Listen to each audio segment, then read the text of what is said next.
the difference between having a fear and the fear having you. Being stopped by fear. It's perfectly fine to have some fears. You embrace those fears and then you move on. You act on whatever it is that you fear. What you resist will persist. It's good to pray. It's good to ask for God's help. But at some point, we all have to do like Peter. Say, God, I've honored you. I've prayed. I've believed. I've done my best. Now, God, I'm going to rest. I'm not going to worry about the medical report. Not going to live stressed out over the situation at work. Not going to be upset because I don't see anything happening. God, I trust you. If Peter would have been stressed, worried, maybe the angel wouldn't have showed up. Maybe he wouldn't have been free. But when God saw him resting, God said, all right, let me go to work. I wonder if you would see situations turn around if you simply come back to a place of peace. Worry doesn't make anything better. Being frustrated doesn't get God's attention. Begging God, reminding Him what's wrong, that only makes us depressed. Take the problem off the throne and put God back up on the throne. If you're talking more about your problem than you are about God, you have the wrong thing on the throne. I saw a saying the other day. It said, dear problem, my God is so much bigger than you. But even in prayer, instead of praying in faith, sometimes we complain about what we don't like. God, these people at work, they get on my nerves. You better do something. God, my back's been hurting for 6 years. God, these prices are so high. I need your help. Instead of begging God, instead of reminding Him of everything that's wrong, why don't you try a different approach? Do like Peter. Go to sleep.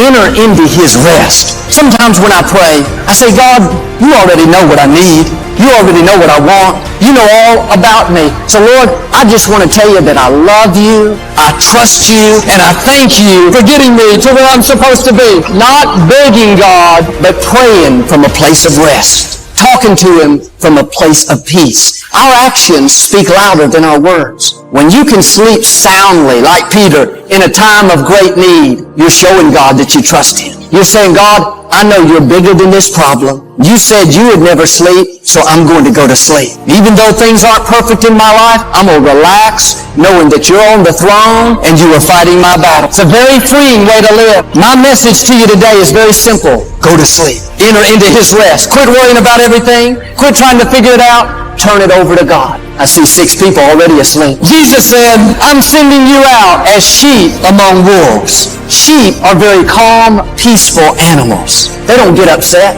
I've never seen a sheep having a nervous breakdown. Never seen one pacing the fields, stressed out, uptight. They're always at ease. Last summer, Victoria and I went to Colorado.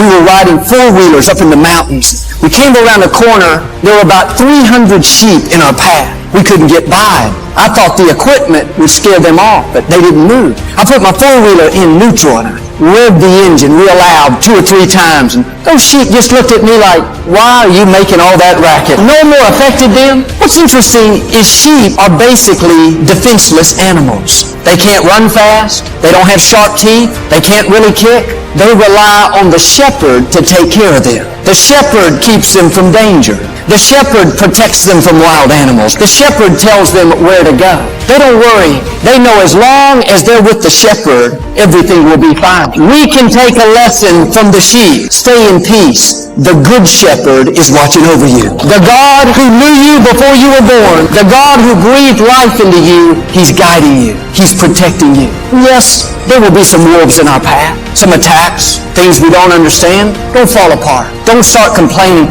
Be like a sheep. Stay in peace. You don't have to run. You don't have to get all worked up. The good shepherd will fight your battles. He will lead you into green pastures. He'll restore your soul. You may go through some valleys, difficult seasons. You don't have to fear any evil, for the Lord your God, the good shepherd, is right there with you. But sometimes the reason we're not seeing God work in our life is we're not acting like sheep. We're worried, living stressed out, trying to change things that we can't change. Why don't you come back to a place of peace? Come back to the still waters. You've worried about that problem long enough. Let your mind take a break. Some people never let their mind rest. They go on vacation for their body, but their mind is still worrying. They worry on the beach just like they worry at home. That doesn't help us to move 1 inch forward. In the scripture, when God told Ananias to go pray for Saul, Ananias didn't want to go. Saul was having believers arrested and put in prison. He was the greatest enemy of the church. But on the road to Damascus, when that light shined down bright, he became blind. A voice boomed out and said, "Saul, why do you persecute me?" He said, "Who are you?" The voice said, "I am Jesus."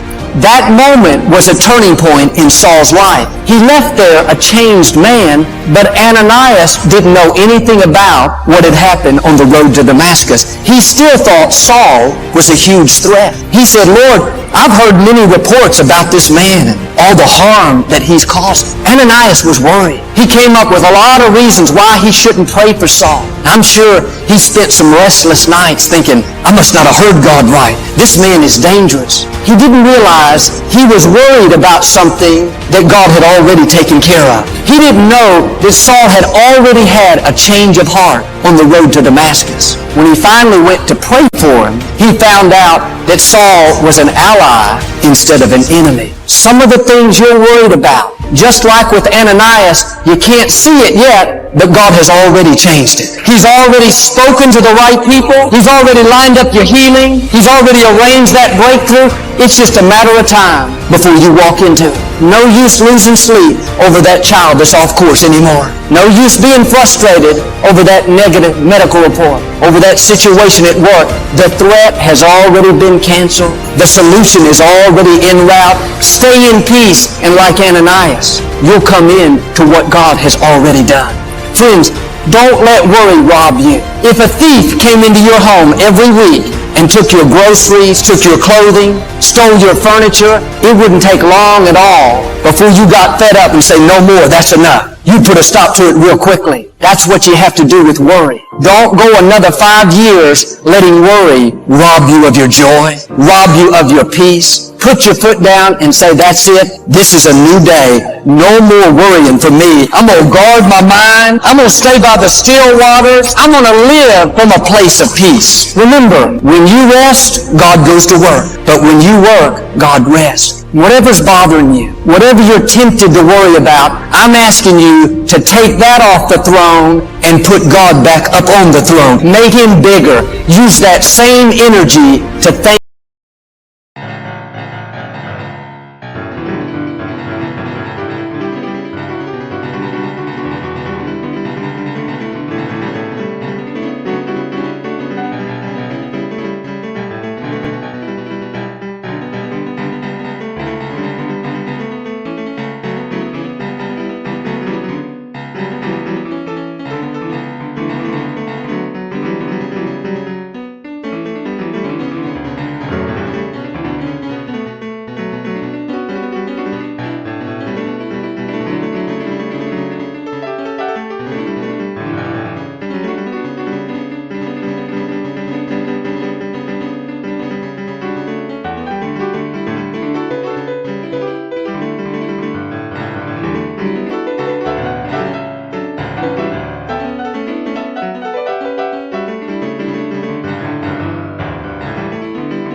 Thank you.